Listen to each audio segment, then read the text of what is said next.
Chris versus Scott. Scott is playing Andy, Chris is playing Lilith.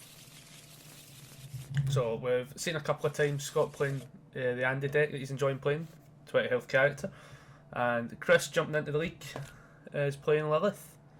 So I think this is the first game where I've seen Chris play for a while. So this will be quite interesting to see how it goes. Alright, let's see. So, Andy, 20 health, he'll sort that. And Lilith, 26 health with a bunch. So, Scott starts with a Kirin Soul, goes into a Wandering Pirate. Goes for a... always got to say this one. I have a sword. Then into leading the team. Pretty decent build. Yeah, gets a 4 build. Decent enough start. Right, let's see what Chris does. So, review and draws a card. What's this one again? Starts with a Material Swordsmanship.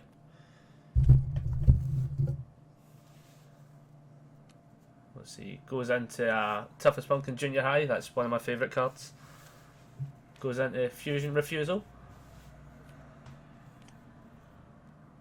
And goes for a second Fusion Refusal. This time checks a 3, which is a bit rough. I think it's a 2 diff in it. Yeah, that's a 1 diff, needed a 4, checked a 3, didn't want to commit Lilith. Or was that a 2 potentially? I wonder.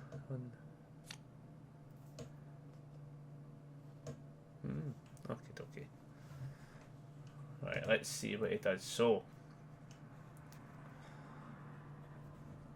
double check all the screens are good. Yeah, cool. So let's see what Scott does.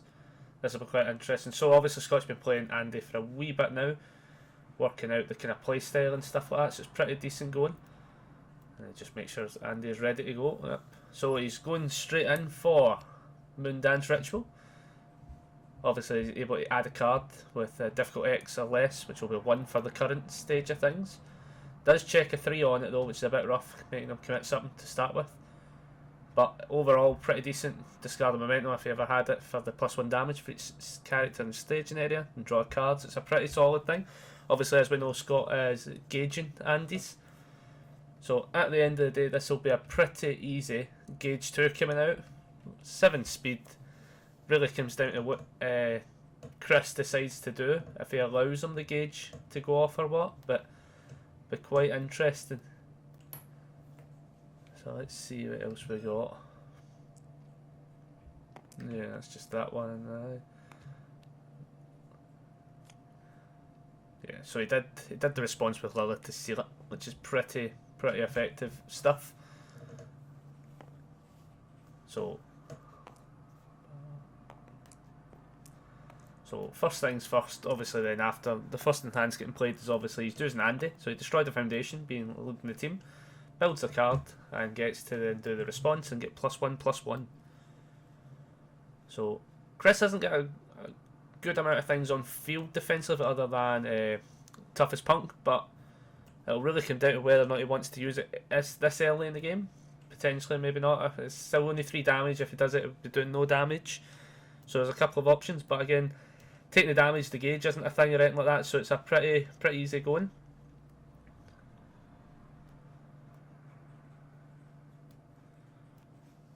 So let's see.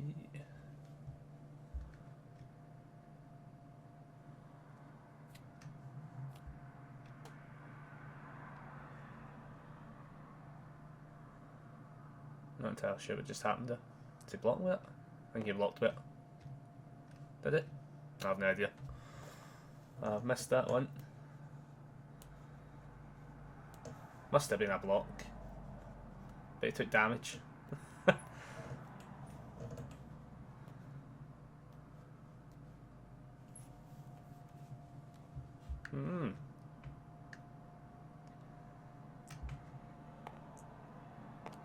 Oh, sorry. The guys, I'm pure thick. I forgot which card it was. I'm thinking the other Lilith card.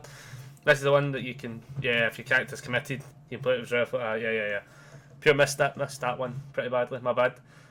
So yeah, takes the damage. Then he plays this, the Lilith Cryptic Needle. I thought it was the other one. That's what got me confused there. And then does it as a reversal. Pretty decent going. Can see I've not seen a Lilith deck in forever. So I'll just see what it does.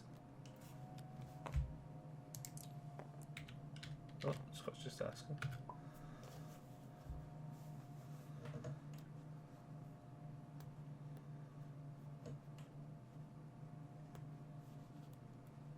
Just asking if I'm recording, but yep, we're all good. We are all recording. We're all up to scratch. Just me making complete and utter terrible judgment calls, as I couldn't remember what card it is. So he gets Lilith, makes the check.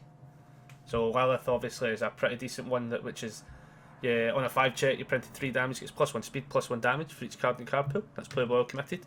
So this is where Lilith becomes a quite scary character for a lot of people, simply due to the fact that you start putting more and more cards into the pool. As long as you check the A5s, you're getting that more and more ramped damage as you go further into the pool, and you can really lock out a lot of games. And with characters like Andy at only 20 health, you can definitely ramp the damage up to quite a scary level. So going in for the block, obviously it's 3 low partials. It hits a Wandering Pirate on the commit, readies 1 up.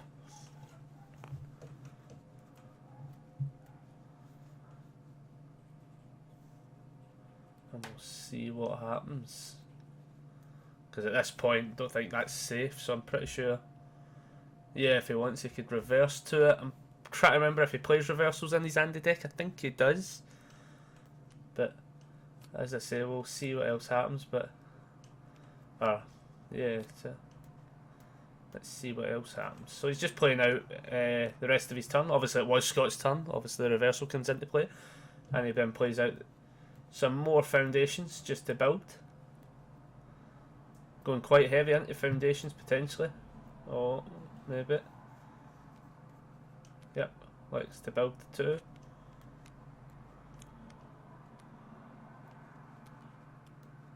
So, yep, still dealt damage. Block gets discarded.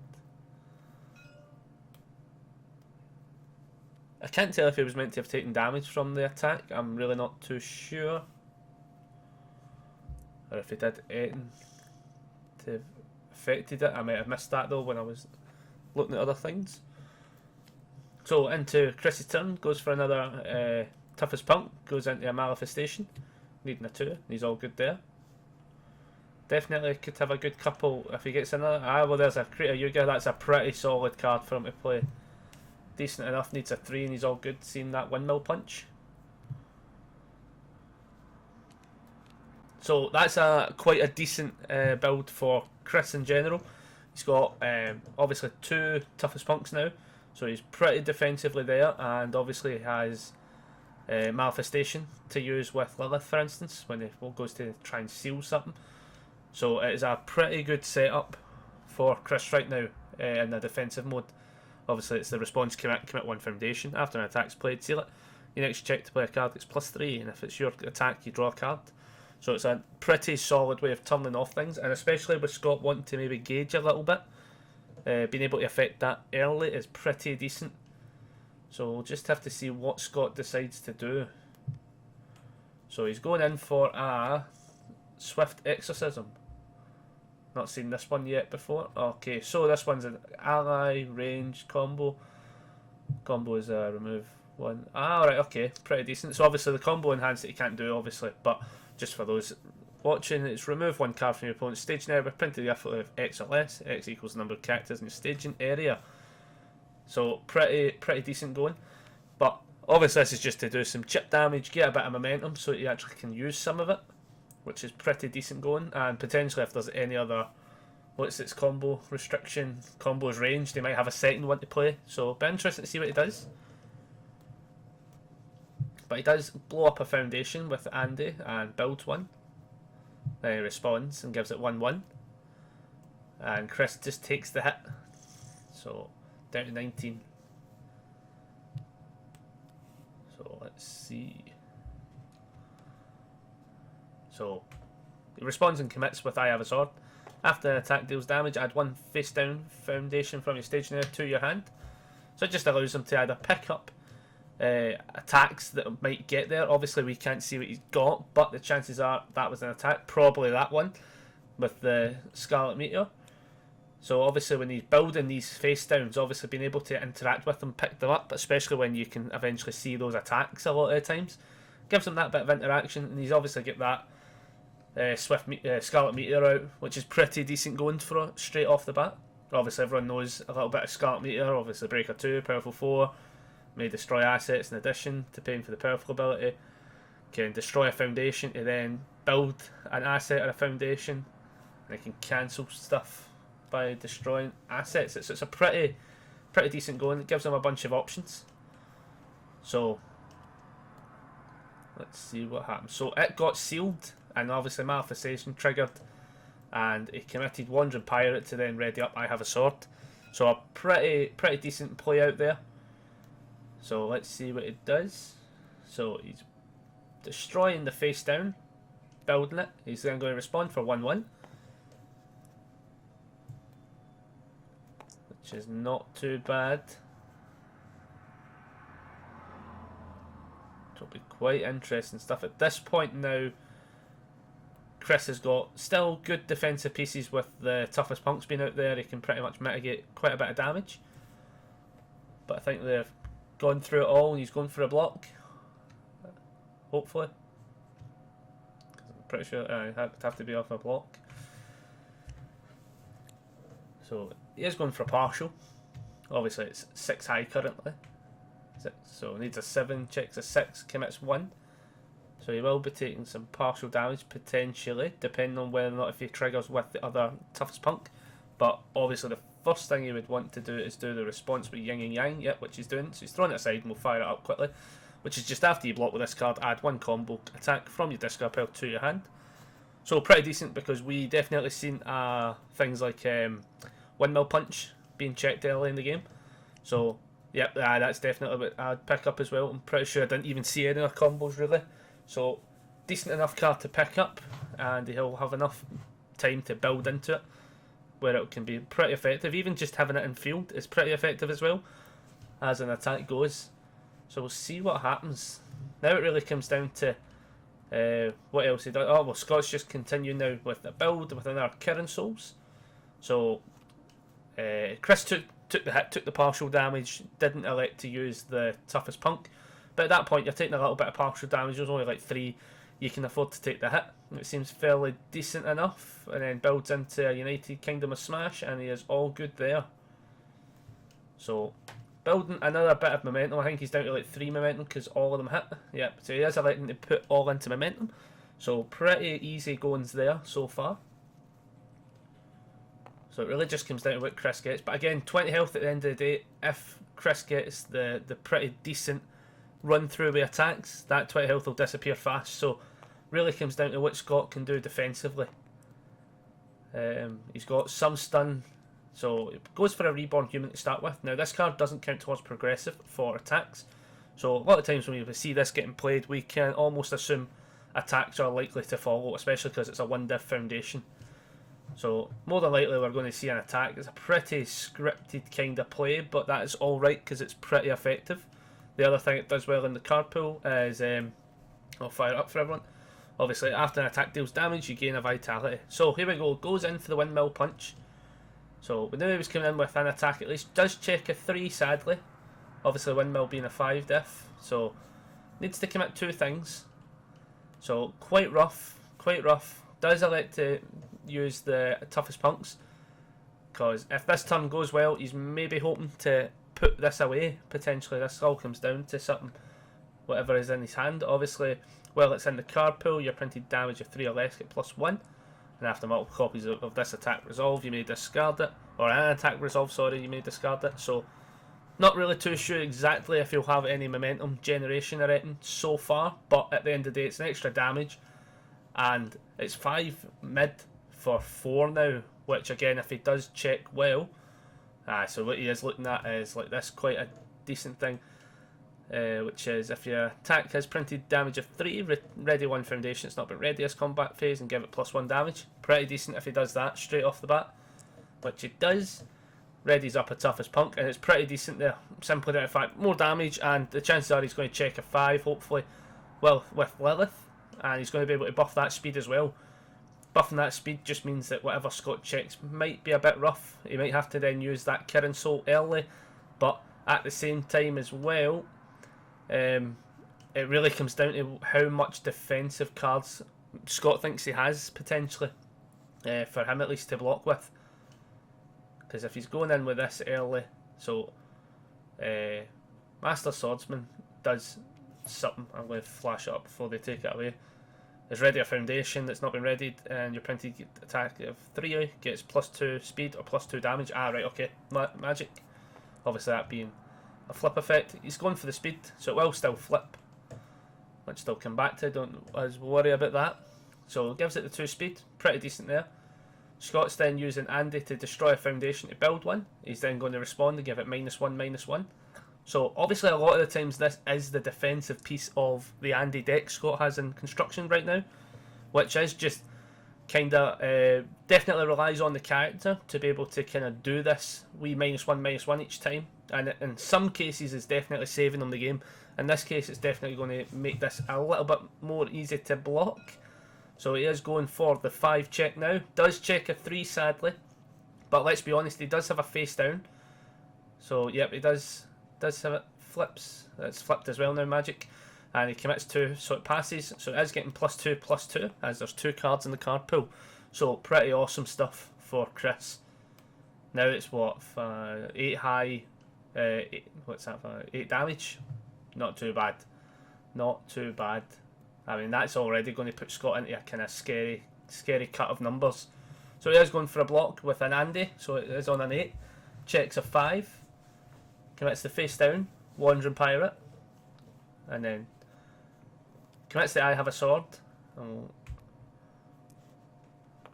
then readies up. I have a sword.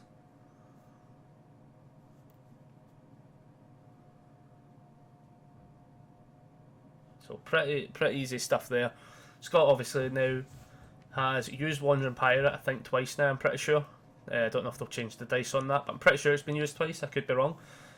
But he is going now, Chris is going in for Swallow Your Soul. Now I like this card is pretty effective in most decks it goes in. Obviously it's safe throw, combo 3, which is going to be able to do. The combo means it's going to get +1 damage for each card in your card pool, so that's awesome, straight off the bat. And then at the same time as well, if it deals 3 or more damage, you add the top card of your deck to your momentum. So again, another awesome card. Gets a bunch of stuff going off. Obviously, Windmill Punch gives it +1 damage just for being in the pool. So pretty easy stuff. So Scott goes and destroys a face down foundation and then builds one, and he's going to give it -1/-1. So easy enough setup there, but again, Lilith's still there. There's plenty of stuff to do. So it'll be quite interesting to see what he does. So yeah, checks for that. So he's showing the combo for the 3 damage because it's each card in pool. Scott has then triggered the Kirin Soul. Probably the best time to trigger it because this is a throw, obviously. So if this does get blocked, it's going to deal no damage. So goes for the check on Lilith, does pass it, and gives it +3/+3. So now it's a pretty aggressive 6 low for what, 9 damage. That's pretty easy stuff.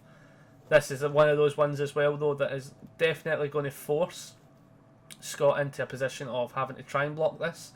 It'll really just come down to what he's got. So next thing he does is the twice per turn on Krita Yuga, which is obviously giving it 3 more damage, and he gets to ready up the face down. So easy enough stuff. So they're just firing at some dice because now it's obviously now 12 damage. I mean, that's rough. If Scott will obviously have to block this and quite aggressively block it. He has plenty of foundations ready to go, but it really just comes down to what he's got as a block, which is a too low. So didn't need an 8, checks a 5, commits 3 things, and it is fully blocked. And obviously because Krita Yuga was used, it will deal no damage. So pretty effective stop to this turn, but as we're seeing, the damage racks up fast on these attacks.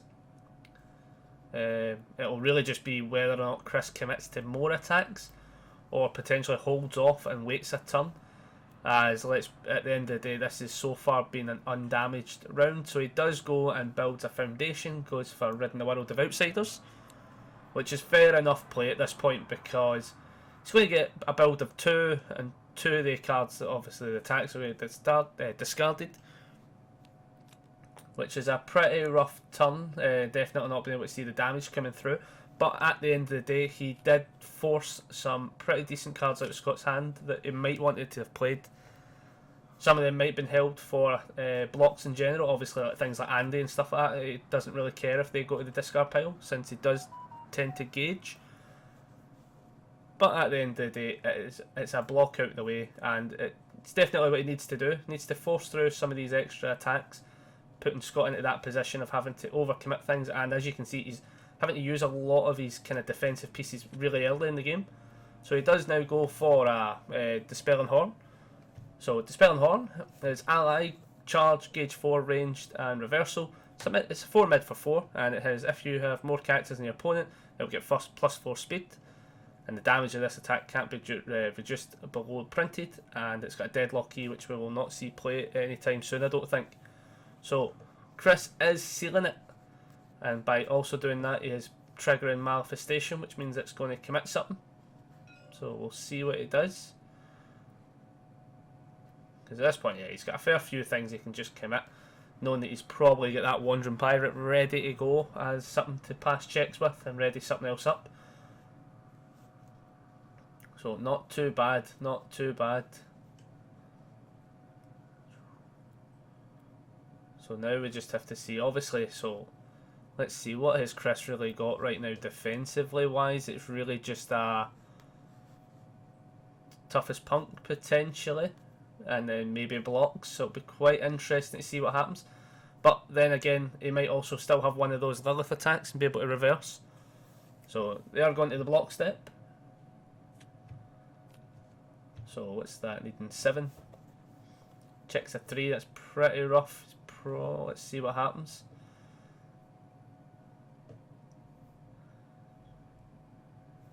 So it can pass, but it's pretty rough going. Yeah, he is, I think.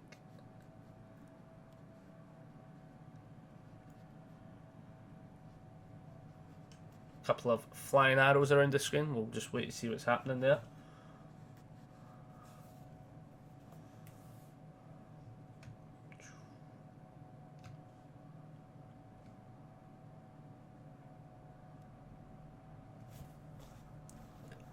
So, yeah.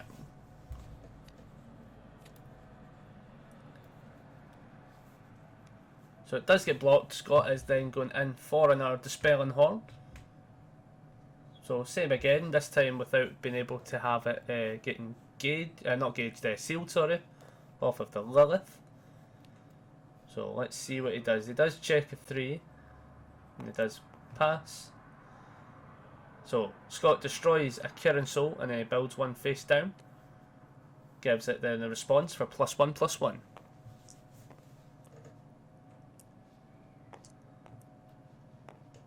So obviously now it's a 5 mid for 5. Crystal has a Toughest Punk ready to go. Just see, hopefully has other blocks as well. It should be fairly decent going.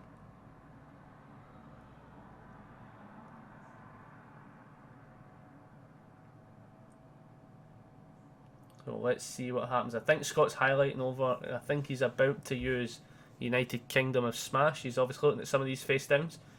He's probably going to give it speed, so he commits and gives it 2 speed, and he then gets to add a card back to hand. So we did see that, I think, was a Cowboy Battery potentially. So we definitely, definitely was orange, so we definitely are going to see more attacks more than likely this turn. So we'll just have to see what he now does.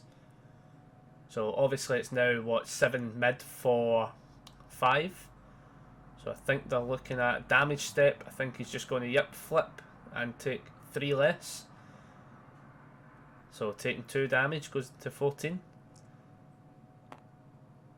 pretty decent. I do enjoy that card as well. Like Toughest Punk's definitely like it's just too good a defensive piece, and definitely on symbol it's so easy just to play it out, and do stuff like that where it's like, well, you don't have to waste cards. Solid pick, especially in Lilith. That's a pretty nice card to have in Lilith for defensive wise. So we'll have to see what Scott now does. Obviously we know he has another attack. We'll see what he does. Obviously 2 progressive. So I think he is stopping. He's maybe calling it as it is. So he does have a Skull Fortress, which is definitely a card he needed to see earlier in the game. This is just one of these cards that's pretty decent. And there's the other card that he definitely needed to see earlier, which is Shadow of a Cowboy. So all of the 2 cards are absolute bread and butter material for the Andy deck, simply down to the fact that Shadow of a Cowboy, for instance, when you destroy it, it adds an additional card, so the response can happen more often. Has a decent response as well to kind of save them, but for the most part it's typically the card Scott destroys. The other one is obviously Skull Fortress, the kind of pretty obvious one, which is allies get +1 speed, and after one or more of your foundations are destroyed, you reveal top card of your deck. If it's an ally card, add it to the staging area face down. So all these things just allow Scott to trigger off that Andy response. Obviously the response of after one or more is added to the staging area. It gets +1/+1. So it's pretty easy goings. It's going to then be the kind of foundation lineup and asset lineup that allows Scott to kind of ramp through a lot more foundations than he's currently been rocking. As definitely in games prior, I have seen the deadlock happening by like turn 3 and stuff like that. So it's been pretty decent. So this has been a little bit of a slower game, but we'll see what happens. So Scott obviously played out his turn, going into Chris. So it does start with a Swallow Your Soul, checks a 3, needing a 4, and obviously this is pretty decent. So if Scott at this point now has to really do Andy's response on this one as such, this is the one that this will really make a difference, because simply put, this card's going to potentially give Chris some momentum, which he can instantly use on most of his other cards. So here we go. So he does commit, and it's going to put the next attack. It's going to get +2/+2 to the next one. More than likely he might flip this. We'll have to find out. He might not even need to flip it, to be honest, because he could probably ready it first and then use it for further down the line. So there's definitely options. Obviously the readying up side of things would be from Krita Yuga. So definitely a good couple of options for him here. So Scott does go with Andy. So he destroys Shadow of a Cowboy, and as I say, so the response happens on, as he's pointing out, the response happens first on Skull Fortress. So he reveals the top card. And we'll see if it's an ally, which it is. So this card gets built. Then he responds -1/-1 with Andy. Then he's going to build a foundation to complete Andy's trigger. And then he goes, bam, hit you with a response, -1/-1. And then obviously then the static triggers for Shadow of a Cowboy. And he builds another. And he hits it with another -1/-1. So that's the kind of bread and butter pieces this exact example needed to show, which is what happens when Andy gets those kind of pieces out in play. He can pretty much jank the game a bit for a pretty heavy response game. Now he's got an additional, he now kind of net gains 2 foundations, hits this thing with -3/-3. Obviously at this point now, putting it down to 2 low for 0 damage. So now it's quite rough. I think the decent outs would be to Krita Yuga the now, put it back to 3 damage, would force Scott to at least block it. And it would then obviously then potentially ready up the Rid in the World of Outsiders. That'd be a decent play, but again, he might have other cards in hand where that'll be of more use. So he lets it do no damage, and then he goes in for a windmill punch. So here we go. So obviously needs a 6, checks a 5, just has to commit 1, and it's all decent stuff there, and it's all good to go. It's going to get assigned +2/+2, and then assign itself another +1. So pretty easy there. Now it's a 7 mid, 7 damage, 6 damage. So easy goings there. This card's going to be pretty useful right now. So let's see what he does. He's got a bunch of options. As I say, he's got Krita ready to go. If he does Krita, he can definitely ready up, ridding the world of outsiders, stuff like that. He can trigger off. Oh, well, he actually just does the combo to add a windmill punch. Fair enough. I generally didn't see there was another one in there yet, so pretty decent goings there. So gets another windmill punch into the pool. Let's see what else can he do. You may add one card from your discard pile at the top of your deck, so he can stack the deck after he's all done with everything else, so that he knows he's going to check something decent. And he's going to now use his twice per turn ability. He's going to pop a foundation, and then hopefully begin some form of a slight extra build. So obviously he's going to blow up a foundation, for instance, respond with Skull Fortress. Hopefully hits an ally. If he hits an ally, he's in the clear. Sadly not, but it is going to get built anyway. And then responds for -1/-1. So easy stuff there. Putting it now down to 6 mid for 6 damage. But as I say, Chris has a pretty aggressive turn, probably laying ahead of him. So Krita Yuga is definitely a card he wants to be using at some point, which I think he is going for. And we'll see what he readies up. This will be quite interesting. So he's readying up the Reborn Human. So maybe on the stacking, these attacks might be still needing like what, a 7. So maybe he has to just commit something in general. So it can make sense. And obviously he doesn't want to be using that Toughest Punk anytime soon. So he does check for Lilith. I think he's going to make this pass. So he does commit 2. And he's going to get +3/+3. So fair enough, he's definitely going through with the I want to hit you approach, which is pretty decent. It'll be interesting to see what he does though. Obviously now it's what, 9 mid for 10. So obviously puts Scott to like half health. This could be pretty interesting. Obviously he's still, I'm pretty sure, to stack the deck if he wants to. So I'm not too sure if he's done the stack the check or if he's remembered, but as I say, going into the block step, Scott, what's this on? What's 9? Nah, he lets it fail before I even try to do the math. And he takes a big chunk of damage. So he takes 12 damage, goes down to 8. This will be interesting. Does Chris have a decent attack? Probably the best attack you'll have is a 4 diff, needs a 7, so if he checks a 6 he'd be good. Or even if he checks a 5 and he commits Lilith, because it's still playable well committed. So he has a bunch of outs, he has a good couple of options. It really just comes down to that check. Let's see what he does. This will be interesting. So I'm just having a look at the old discard pile. So I think he's just checking for numbers. See what you've not checked and stuff like that, allow you that little bit of knowledge that you can potentially gauge from it, which is not too bad. So here we go. Obviously we know he's definitely playing a couple of 6s, so he is going for the lower Great Wall. As I say, it is the 4, so needs a 7.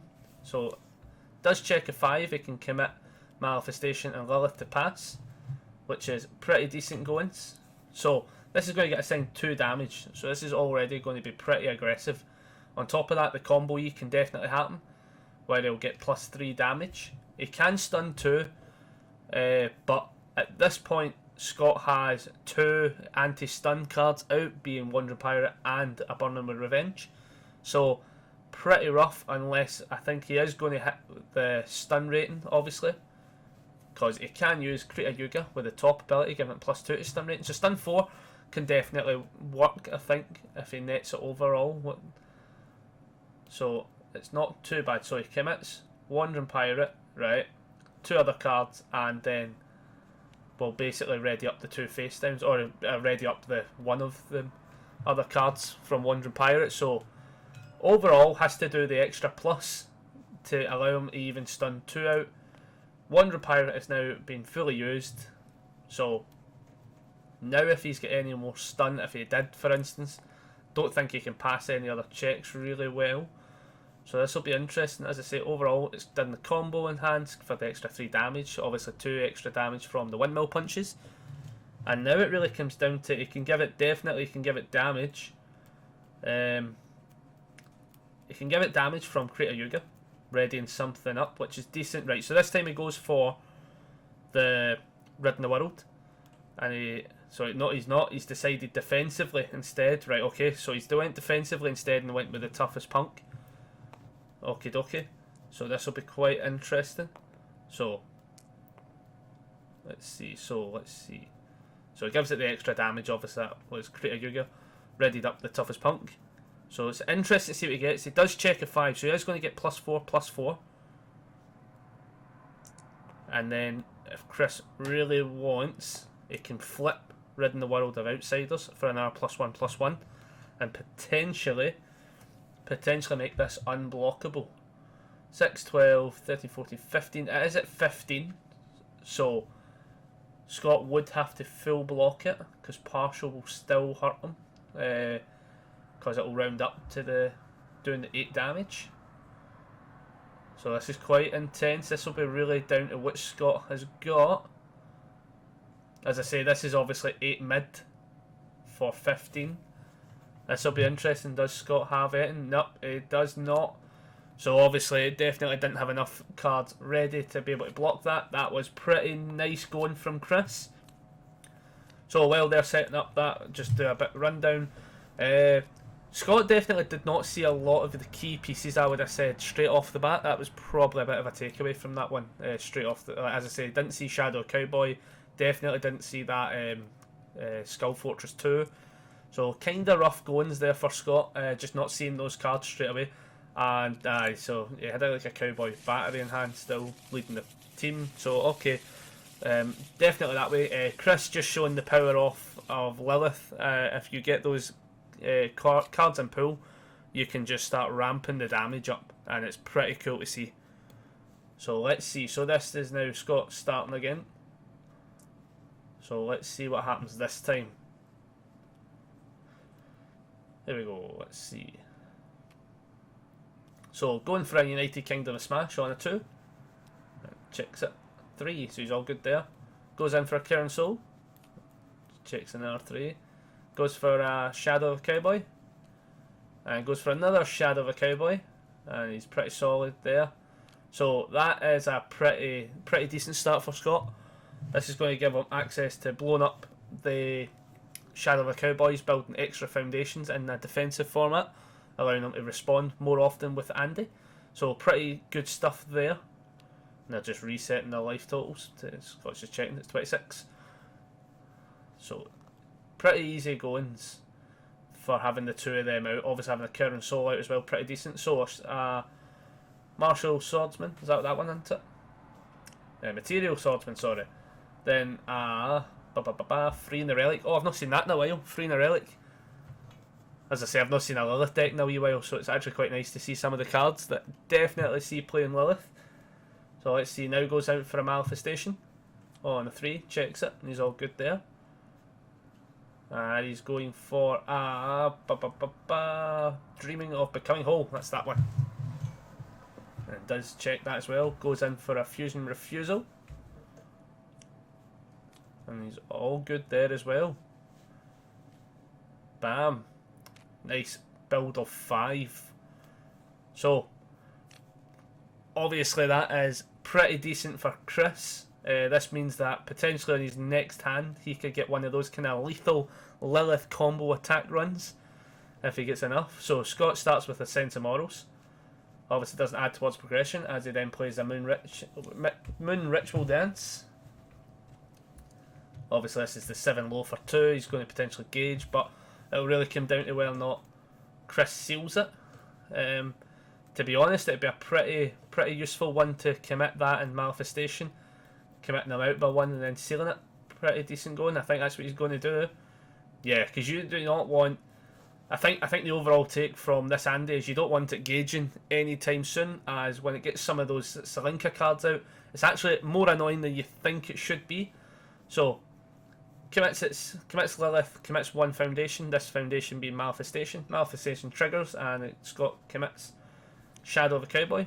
So, Scott going for the first enhance, he decides to destroy Shadow of a Cowboy, and he's going to build 2 foundations overall, getting 2 instants of responses for Andy.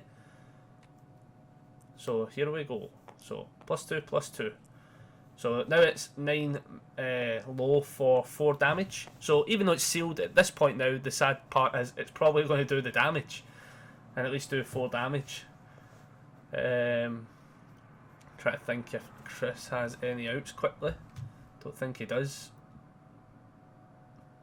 Nah, not really any massive outs, but he might have that Lilith attack, the cryptic needles or whatever, so that even if he just takes that 4, he can reverse with it, knowing that Lilith's committed and stuff like that. So there's a couple of outs for him. This will be interesting. So he does take the damage, and Scott now goes in for another Moon Ritual Dance. This time, does check a 3. I think he needs like a 5 or something into it. I did need a 5, so he does commit 2 for it.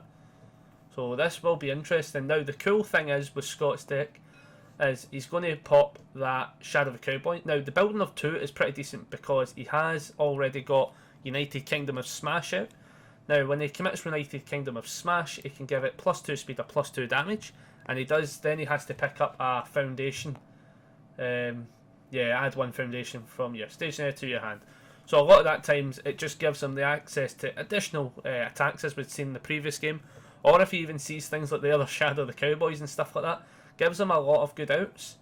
On top of that though, we're just going to show what Moon Ritual Dance does in a pretty aggressive way. Obviously add 1 card with a printed difficulty X, which will be 1 for the now, from your discard pile to your hand, card pool or staging area. So that you can normally play. So obviously he gets to add a Shadow of the Cowboy back because it's only a 0 diff in it. So he's pretty solid there. Gets to build it again. Triggers off Andy for +1/+1. So now it's 10 low for 5 damage.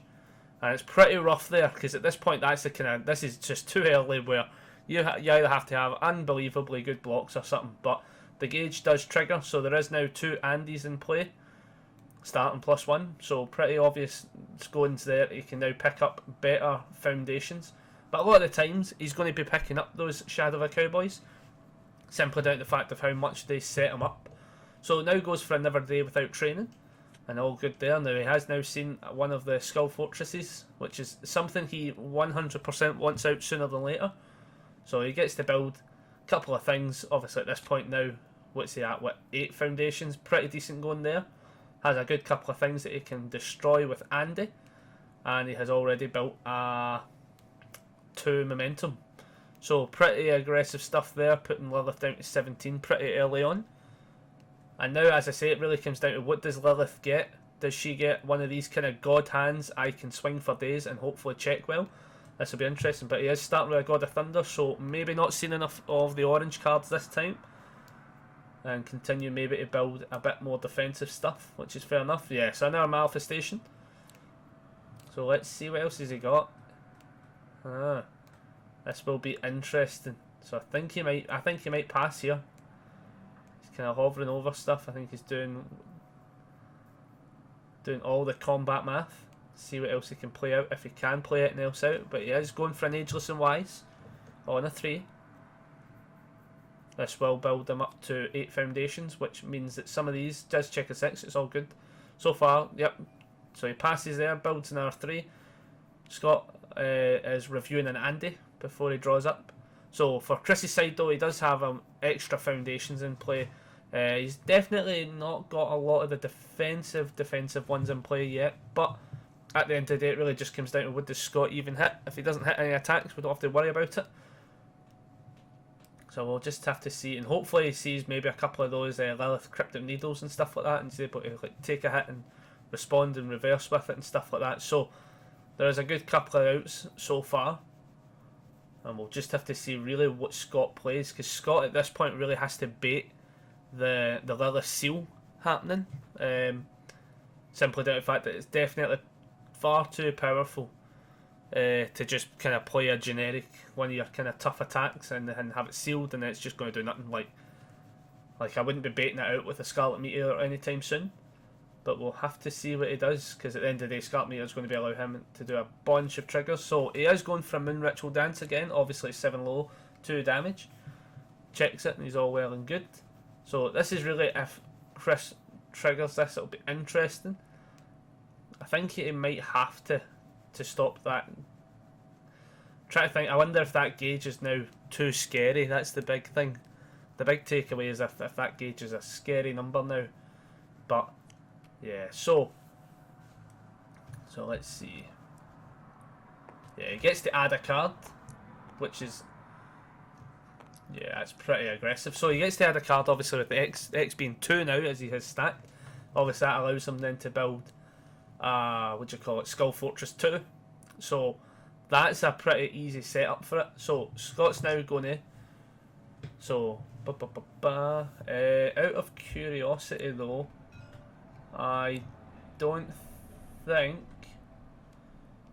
think he should have got that +1/+1 for adding thingamajigger. But first of all, we'll continue on. As I say, we'll see what happens. So he blows up a Shadow of a Cowboy and overall builds 2 so far.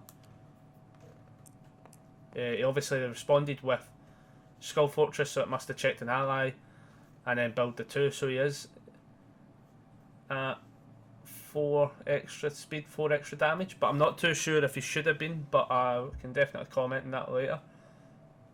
Just say to them after the game. As I say, we don't interfere with the games, we let them play out, as these are just casual, so mistakes can happen. And again, mistakes can happen from my side as well, as I might have miscalled something as well, and I might have missed another trigger. So we will have to see. So let's find out. So at this point, that is 11 low for, what's that? Jesus, that's a lot of damage. For 8 damage. Man, that's pretty rough going. That is pretty rough going. So he committed United Kingdom of Smash to give it +2 damage. And then he added a Foundation back to hand. Obviously adding one of the face downs. More than likely an attack.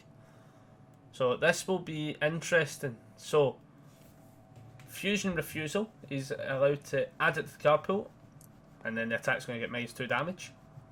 So just starting to mitigate the damage at this point. Obviously, if it's not played as a form, it doesn't count towards progressive, so it's obviously cool there. And this is just to mitigate the damage, clearly. Down to the fact that a tiny bit of me says he's not blocking this, but we could be wrong. Let's see what else happens. So Scott then, let's see what else. Let's see what else there is.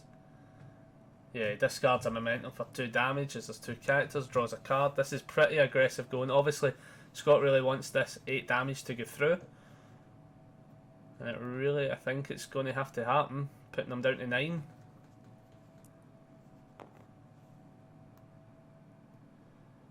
So let's see. So the gauge obviously triggers. Now he's at 3 Andes in total, starting character +2.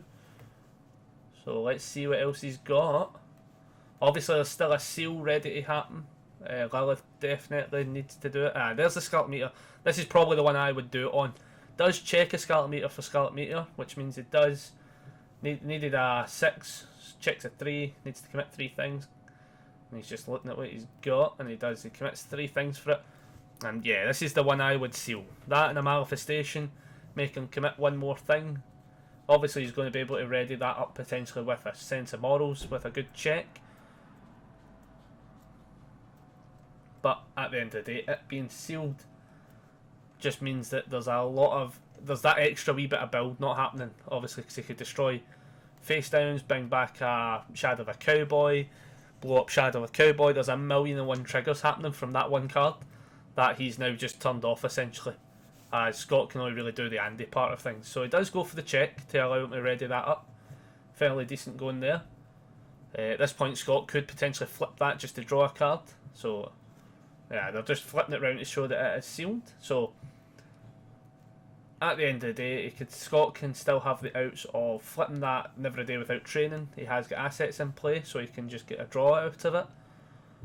You can obviously blow up some foundations, or you can blow up a foundation and hopefully trigger with Skull Fortress. So there's a bunch of outs still, bunch of things that can do the extra +1/+1, and again it's that. So I think he's just not doing anything and letting it go through. So goes to the block step. So it is 5 high. This is on a 6. So let's see what happens.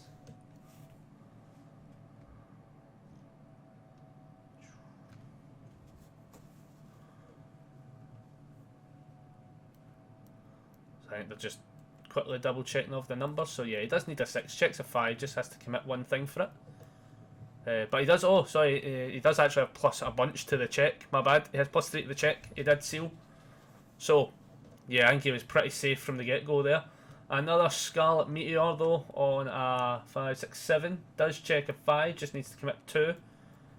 So now it's going to be pretty tough going, as we're probably going to see a bunch of triggers happening. This will be interesting. So this will be the interesting. Obviously it's 5 high for 5. And he really just needs to get potentially 4 instants to trigger. So let's see. So he's going to blow up a foundation with Scarlet Meteor. So he blows up a foundation, right? Then he's going to respond with Skull Fortress. So he reveals the top card. And it isn't an ally, I don't believe. So it just stays on top. But then the rest of Scarlet Meteor then is going to trigger. He then builds a foundation. Or an asset, if there is any other ones. But I'm probably building that. Yep, Shadow of a Cowboy gets built. He's then going to respond, Andy, +1/+1. So it's now 6 high for 6 damage. So 6 high for 6 damage. I'm trying to see what other outs at this point Chris has at this point. Let's see, that's just not really it. And so he now goes for Andy, destroys Shadow of a Cowboy, responds with what's it called? What's that thing called again? Sorry, Skull Fortress. Saying it too many times. And then builds. He's then going to just obviously he sees the same revealed card. He builds 2, gets 2 instances of it as he's struggling just as much as I am with words with his deck. For 2 instances of +2/+2, so now it's at 8 high for 8. He's got a bunch of powerfuls he can do for it. So this will come down to what Chris has as blocks, because I think he's going to drop some powerful bombs. So let's see what he does.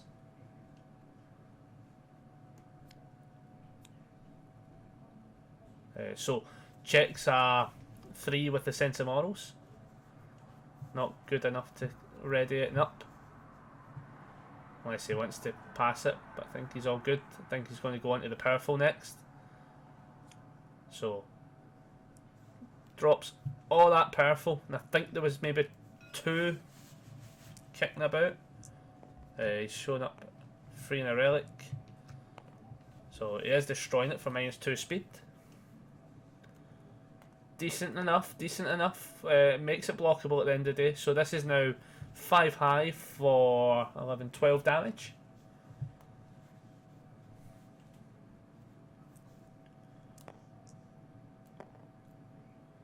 So this really just comes down to what Chris has as a block. He does have another one, so on a 5, 6, 7, on a 7, checks a 5, commits 2, and he's rocking and rolling.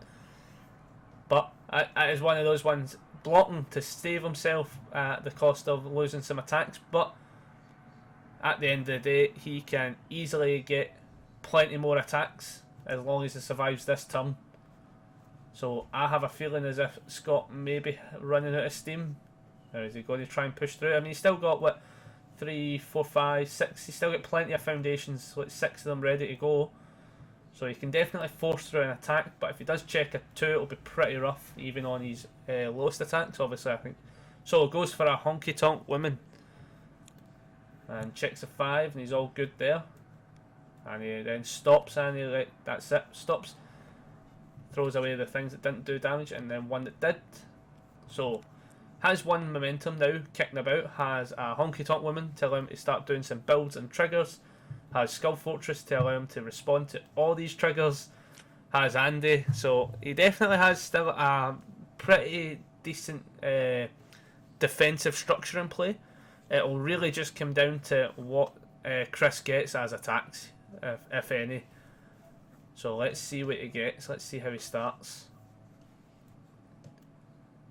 What's that? 3. So goes for a rid in the world of outsiders. So maybe not seeing enough attacks right now. So this will be interesting. So checks the 3 and's all good. Hopefully he gets like a toughest punk maybe out, potentially. Does have another one of the, what is it, dreaming of becoming whole, isn't it? So, and stops there. Right, so obviously a 6-hander with 4 cards left, hopefully holding a couple of attacks, and then also hopefully holding some things he can afford to use as blocks and not losing too many attacks. This will be interesting. As you can see, Scott's field is starting to fill up with the face downs. This is where the mechanic starts to kind of trigger off and go into this kind of weird no fear of deadlock scenario. So let's see what he starts with.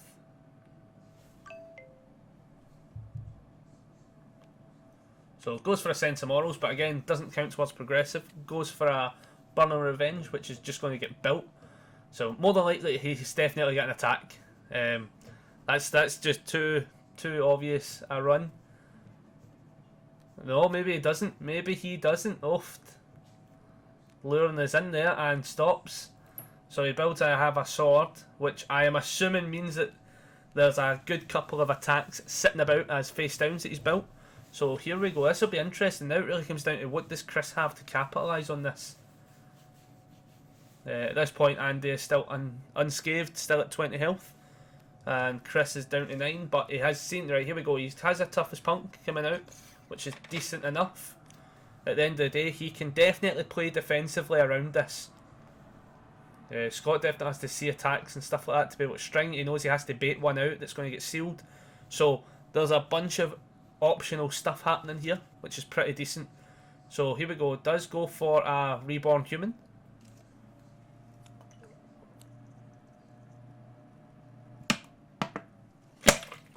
Sorry about that. Get a wee drink. And then builds the 2 of them. So definitely has enough things. Scott reviews an Andy. Gets a draw at the end of the day. Doesn't need to see Andy's anytime soon. More than likely he has enough gauge where it will end up just getting pulled out anyway. But here we go. Let's see what Scott has got and see what he's able to do with this. Because right now Chris has a couple of defensive pieces. But he definitely has a couple. And he can do some stuff, but it really comes down to what he can do. So here we go, a Cowboy Battery for those watching. Ally multiple 1 ranged, and add a top card of your opponent's deck to the card pool face down. Destroy 1 asset and destroy 1 of your opponent's assets. So, pretty decent card. He's obviously going to be able to clog the pool by 1, making it that little bit harder for Chris to do it. On top of that, he's going to, I should just double check, it's 3 high 6. So he just needs to pop a few triggers off of Andy's response, and this could potentially hurt quite a bit. Hurt enough where it might force him to have to use that toughest punk early.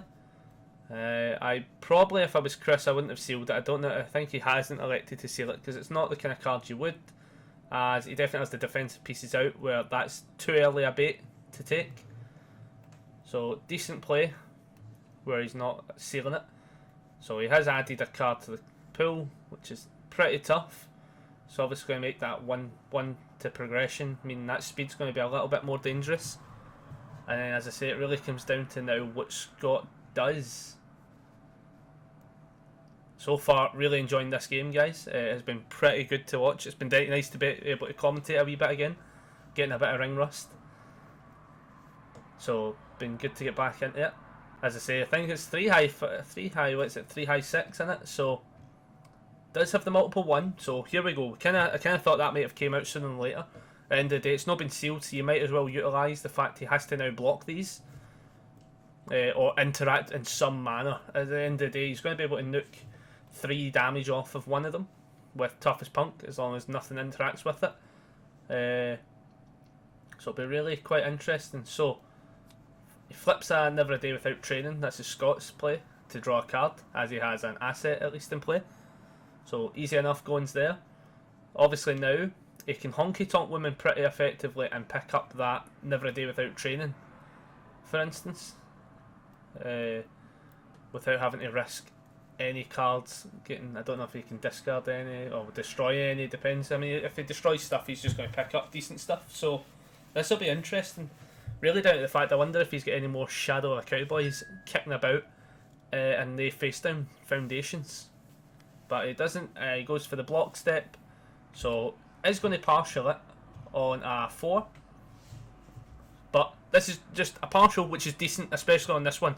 A 4 to take the 3 damage, then you could potentially just say then, as long as he passes, then remove it, find a decent high block, obviously for this multiple, and you could even then, if you really wanted to, actually just flip Toughest Punk and take no damage. So there's a bunch of outs, there's a couple of options he's got, but again, even then, if he just takes the 3 damage, it's not too bad. So let's see what he does. Yeah, so he just takes the 3 damage at the end of the day, saving that Toughest Punk for later on, simply down to the fact that we now know, unless Scott really ramps this speed up pretty aggressively. So, Scott, I have a sword, and adds a face down to his hand. Now, at the end of the day, we can assume that's an attack. We can't really justify anything else. So, now at this point, he has another 3 high for 6 damage. Yeah, pretty decent stuff. That he can definitely trigger off a bunch of effects, but he might even just swing it out, forcing a block. So, going for another partial, this time on a 5. Now, this is pretty okay stuff, because at the end of the day, after an attack deals damage, he's then going to be able to respond and gain a vitality. So, he's going to take 2 essentially from this. He's going to take the partial, take 3, and then gain 1. So this will be interesting to see what happens. Hopefully they just remember to do these responses and stuff, but at this point, I mean, you're taking 2, or I think he's now thinking about it, where he's thinking maybe I just hit the Toughest Punk now. I think he's going to do it. I think he's going to do it and take nothing. If he takes nothing, he can't gain life, obviously, because he won't actually take any damage. So it'll be interesting. It's up to, really, it's a tough one. Do you take the 2, respond and gain 1? Yep, I think he's done that. Yep, yes, he's done that instead, which is fair enough. 2 perfectly acceptable options, I think, for him. Where at the end of the day, it's going to come down to which Scott now plays again. So this will be interesting. Definite clutch plays. So here comes the Dispelling Horn. Now, Dispelling Horn is definitely getting that +4 speed. Its damage can't be affected, so I think that's quite rough now. So yeah, that's pretty rough. So he does check a 5 when he needs a 6, so he commits 1 thing for it. But at this point, this might get out of hand fast. Definitely though, Chris has enough foundations ready to go. So he does seal it. Perfect. There we go. Baits out that, because it definitely needs sealed. That would have became pretty messy. So let's see what then manifestations. The response happens and the Kirin Soul's what gets committed. So really now it's just a matter of, does Scott even just force through some extra damage doing some of the effects? He does do a Sense of Morals to ready up, so he doesn't really have to worry too much about it in general, which is not too bad. But it really comes down to what Scott does with this attack. As I say, it is lethal for mid 4. So at the end of the day, it's one of those, does he use up some of the Andy abilities to make it faster? Or does he use like a Honky Tonk Woman? There's a bunch of outs, but again, let's be honest, he probably can force through, even on a bad check, he can force through the next attack. So, because at the end of the day, Chris has to actually block this, because he won't get that response off of Reborn Human, obviously, fast enough as he hits 0 first. So, let's see what happens. This is tough. Obviously, he could do, yeah, so he's taking the 3, so he takes then just 1 damage. And then at this point he should respond, and hopefully he knows to do it. Chris is a little bit new to the game, but after the attack dealt damage, he could have gained a vitality there. He could have netted and just been on nothing. So, I don't know. As I say, he's slightly new at the game, so it's a trigger he might not have remembered. So there's nothing wrong with that. Scott does have another Dispelling Horn though, so that's pretty rough. This is probably where he'll kind of force through. So, given it 4 speed, obviously, and its damage can't be messed with. So pretty aggressive there. Commits United Kingdom of Smash for 2 speed. So I think Adds 1 card to hand, and we obviously just seen that, a wee cheeky flash of that. It's definitely another attack. So 6, 10, 10 mid, 4 damage. So this is tough. And yep, knows he doesn't have the block for it and has to take the damage. So even if he had gained a life, it probably wouldn't have made a difference on it directly. But after the game, I'll definitely throw in the message just so Chris can see that, just so he knows for next time as well. Because at the end of the day, it's always a learning battle for playing a new game. So let's see. So at the end of the day, I think Chris definitely did not see enough defensive pieces that time though. That was pretty rough going. On top of that, obviously you've seen Scott just getting that insta build straight off the bat with pretty decent foundations and stuff like that. So it was quite rough there. Scott just had a way better start, but again, it was just a matter of, did Lilith have those attacks ready to go? That round specifically, not really.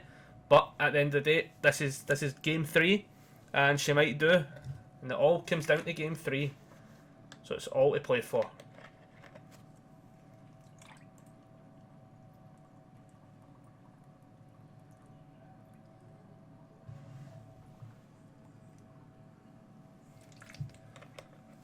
So here we go. Over there. So what's this one again? Quest for the Hero Sword. Oh, I didn't even see this in the last one. This is a pretty decent card. It's a 3. Does pass it. While he's playing out the rest, it's commit and flip. Add 1 attack with a printed damage of 3 from your discard pile to your hand or card pool. That was a definite card he could have seen for definite to pick up some of those blockable attacks. So here we go. Does do that. Goes into a Martial Swordsman. Goes in for a Freeing the Relic. So far, so good. And Toughest Punk in Junior High on a 2, 3, 4, 5. Hopefully checks a 5 and he's all good. And then goes for an Agelson Wise on a 5. And that's the one that fails. At least that's the one that failed and not Toughest Punk. That's definitely the card he 100% wants to have seen. Played it out decently enough, and then obviously he's just going to set his damage. So he does have a decent 4 build with the 1 card in hand. So more than likely holding an attack, holding something decent hopefully. So this will be quite interesting now. This now really comes down to which Scott gets. It really comes down to which Scott's initial build. Seems to sometimes determine the games a little bit. So we'll see what he gets. So here we go. Goes for alright, so he's going for Skull Fortress. So we can now obviously know that he's having to build off of death. Just I'm pretty sure, because most of the stuff he plays is good. So he has to build that differently when he sees that. But at the end of the day, he sees the Skull Fortress and he sees the Shadow of the Cowboy. So he sees the absolute instant pieces where he can probably afford to hope for the best on this turn. For instance, where he can then potentially build a little bit more properly than he would have prior. But at the end of the day, that's enough responses and triggers and stuff like that, and key pieces, the bread and butter, as I say, of his deck, that it's definitely worth the risk. So yeah, definitely paying off, but at the detriment of Chris getting extra defensive pieces in play. So another Toughest Punk. There comes the Krita Yuga. He definitely could have saw that in the second game. Would have been pretty decent. And builds there. So fair enough. So at this point we can kind of elect he's holding a few more attacks, maybe holding it a little bit of a kill turn.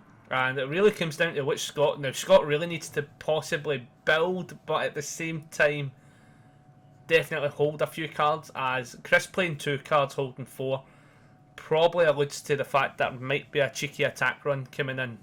He might have seen the key pieces he needs, or even just to build momentum for potential windmill punches and stuff like that to come in. So let's see what happens. So Scott's now having to judge it. At this point he's got Skull Fortress out, so he doesn't have to worry about the whole splitting the symbols and stuff like that. Everything else does work well with the deck. I think that's the only card that messes up a little bit of the runs and what he can play.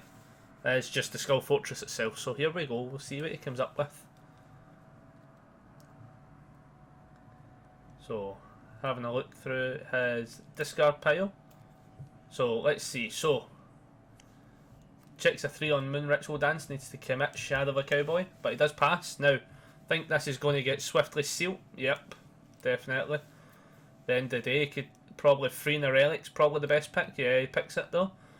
So, decent enough. Seals that, doesn't have to worry. He can take that 2 damage, basically. If Scott then decides to blow up Shadow of a Cowboy and go for a bunch of responses, just to X up the damage. So, responds quickly first with which is called Skull Fortress, and it does actually have an ally, so he does see the +1/+1 early, and then he's going to build another 2 foundations, and then builds another 1 for 1/1. So it's now 10 high for 5 damage. So this is now sadly an attack that actually is doing damage and is not doing chip damage anymore. It's now a pretty viable contender for something that you don't want to get hit with. Now, at the end of the day, he could obviously just hit one of the toughest punks early, but at the same time, taking that 5 damage, you might be fine, you might be happy at 21, not too bothered by it, so it's interesting options to see what he does with it. Simply down to the fact that there's not really anything else he can do, and Chris is taking the hit and goes to 21. Definitely a decent play there. End of the day, it's only 5 damage early, really comes down to what else Scott then plays. Now he is going in for a Scarlet Meteor. This will be pretty... Oh, he does check a 3 needing to commit field. Now, obviously now he's pretty safe. He'll not have to deal with it getting sealed. But he is going to be able to blow up a foundation and probably build another Shadow of the Cowboy. That's probably his best bet right now from what I think we've seen. So let's see. Oh, well, it was a Shadow of the Cowboy. He blows up. So he checks for the first thing. That is an ally. So he builds, responds, +1/+1. So pretty awesome there. Then he obviously builds the foundation, triggers it, +1/+1.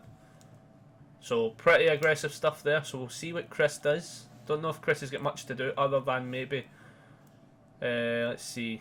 It could I don't know what attacks he's got sadly, so don't know. I think he just passes. Scott blows up Shadow of a Cowboy. He flips it. Is it an ally? Sense of Morals is an ally. So he builds that for +1/+1. And then he's going to build another 2. So it's going to be +3/+3 overall. Now making this 10 high for 10 damage. That's rough. I mean, this is where the power of the Andy deck comes into play, is when you get those key pieces out. And as you can see, from having 1 foundation, 1 asset in play, to now having 6 assets, 6 foundations in play in the asset. It's pretty aggressive stuff. It definitely works. So, as I say, 10 high for 10 damage. At this point, you're probably... depending on what he's really got as a block, like, I doubt it's even worth it. I would probably just trigger some of the toughest punks. I'd probably trigger both. Yeah, take 4 damage instead. Yeah, that's pretty much what you've got to do. Now it just comes down to what else Scott has in play, but he now has 4 foundations ready to go. So it'll be really... Oh, he does go for Confronting Jada. And I'll continue to mute my phone. My bad. So, let's see. So he builds 1 momentum. And he builds 2 momentum potentially.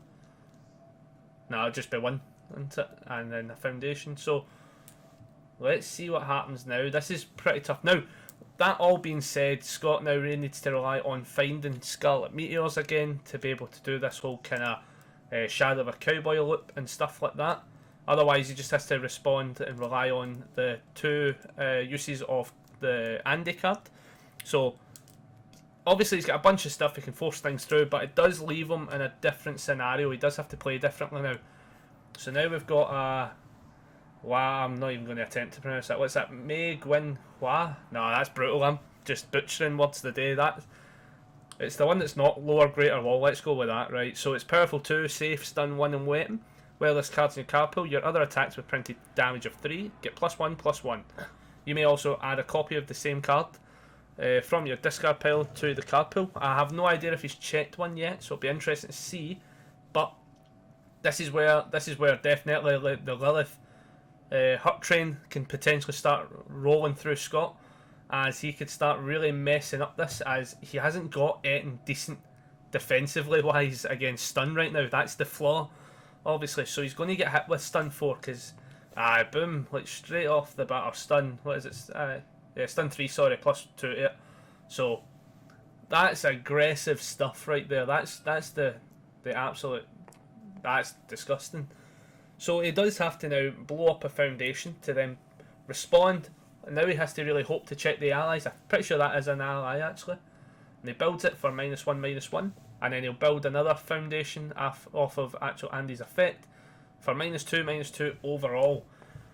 That being said, this can potentially change pretty fast, as at the end of the day it's still at 3 mid 3, so it's now 1 mid 1. But this is where it all changes. Obviously, he has a bunch of options. Things like this one, quest for the hero sword, could potentially do that early. He could potentially do that. I'm trying to think what else I think he is. Yeah, he is, because he's definitely got some attacks ready to go. While he's doing that, I want to look at Marshall again. Yeah, flip and ready a foundation, so you can then flip and ready it, so it's pretty decent there, giving that attack +2 speed or +2 damage. So there's a couple of options. It really comes down to what he picks up. Overall, I'd probably leave that for the next attack, and just allow this just to even do the 1 damage at the end of the day. It's done its job on stunning Scott out, and at the end of the day, no matter what he does on a damage front for this, that confronting Jada could just nuke the damage off it, or at least -2 it as such. So tough option, definite tough option. Saying that, he could definitely also then bait it out. For instance, he could create a Yuga and give it the 3 damage. So there is some options, but again, do you waste them early? Do you know what I mean? That's where the choice comes. So as I say, he has that option. I think he is looking at that option to flip it and ready that face down. Let's see what he does. This will be interesting. Now, if he does that, I would hope he would give it the 2 damage, basically.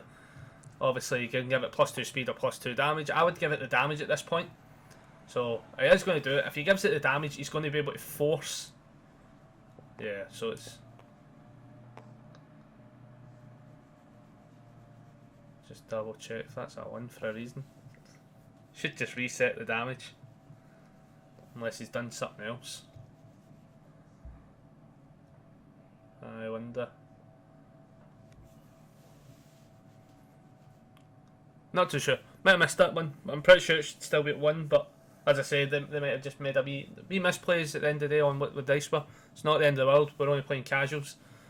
There's no witch hunts happening in today's format, so we're all good there. So let's see what happens. So he is doing a fair few things. Obviously that freeing the relic's pretty decent. Commit a foundation, nice. Print gets +2, awesome. So let's see, now he's giving it, let's see. So he checks a 5 and gives it +1/+1. So currently it's now, what, 4 mid for 7. Goes for the block on a 6. Checks a 3, that's rough. He does have to commit out for it, and it is fully blocked. So he does save himself taking that 7 damage, potentially 6, whatever we work it out at. And then we'll see what he does. Now, I don't think at the end of the day this is safe, so he's sorted there, but a Zhang Hua. So it is safe, he's all good there. Why? So he gets to continue playing. We know he picked up a attack as well from that early foundation, the quest. So now he goes for the one that we can actually pronounce, Lower Greater Wall. So safe, stun 2, weapon, combo, damage 3, which he can do. Obviously the stun is now moot. Everything's stunned out. So he is going to get +1/+1 as it is a 3 damage attack from Meg Wing Huai. I'm pretty sure that's it, it's maybe pronounced. Definitely need somebody to shout that at me next time I see people. So he gets the +1/+1. The combo is for 3 damage as well, so it's pretty aggressive stuff there. So, yep, gives it the combo 3 damage. Scott is now given his attack, air quotations 2 damage. There's nothing there, but he can build it. So he builds it face down committed, and then he can then respond for -1/-1. Oh no, wait, he can't. Sorry, Andy's committed. He had to commit Andy. Oh, that's rough. That is rough. So obviously he just needed out the pool, because he needs to potentially get one of these kind of Hail Mary checks. But at this point, oh, this is going to be rough. Obviously, Lilith checking off, getting 2-2 to it. So now it's like 7 mid for, what's that, 10 damage? Oh, that's rough. That's half of Scott's health probably getting eaten away right now. This will be scary stuff. Again, he could probably leave it at that, and he's probably pretty safe. So I think they're hovering over something. I wonder what they're hovering over.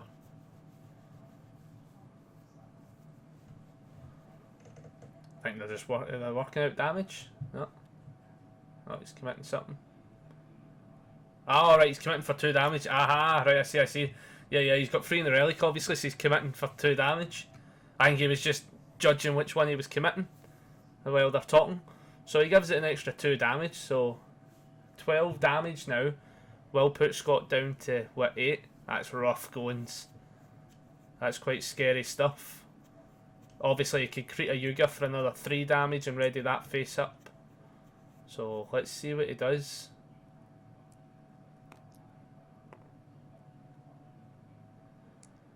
So let's see. So yeah, gave it the extra damage for another 3.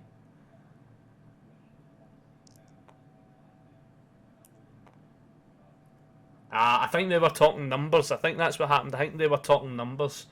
So I think they were just double checking all the math on the count up for it.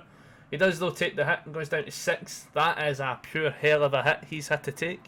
At this point though, we can probably assume Chris has most definitely got another attack. I think he's got to swallow the soul. I think that's what he picked up earlier. So if he's got to swallow the soul, that's probably it. Ah, there it is as well. That is probably game. So obviously it's 5 low for 3. He can combo off for 3 damage off of itself. It's going to get +1/+1 for the first attack that does that. That's brutal. Oft. That, hey! And we have the game over. So Chris with Lilith wins 2-1.